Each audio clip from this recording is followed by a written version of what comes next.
All right. Well, we're going to talk about the adaptive cruise and the lane keep assist on the 2022 Hyundai Tucson.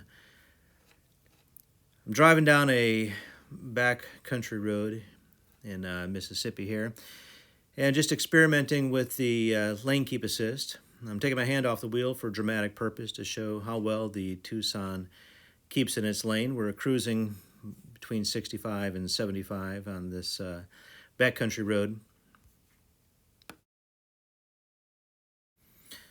I will say, for the most part, I've been quite impressed with it. The only thing I don't like is that it doesn't give you enough notification when it disengages itself from the self-drive. Now, normally you'd keep your hand on the wheel. Like I said before, I'm doing it just as dramatic purpose to demonstrate that it is indeed keeping itself in the lane there.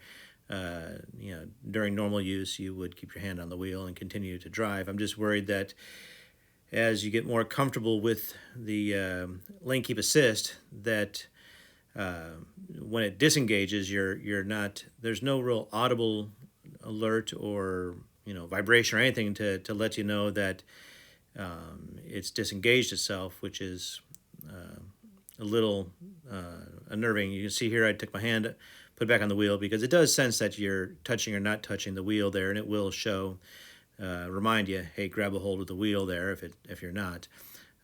But overall, it does a really good job of keeping in the lane. I didn't notice any areas where I felt like it was going to take me off the road or anything crazy like that. As you can see, it's a pretty well lit road here.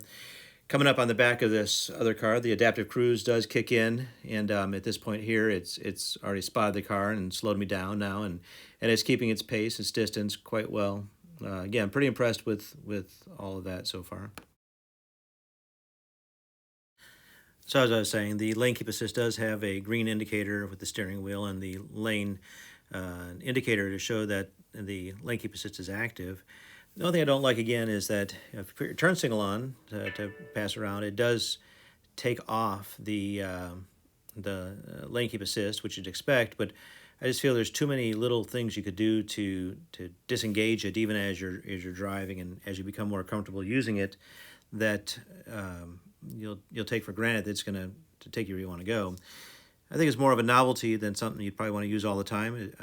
I use it, but it as it's driving down the lane, it wants to, kind of scoot back and forth in the lane a little bit more than you probably would yourself as you were driving.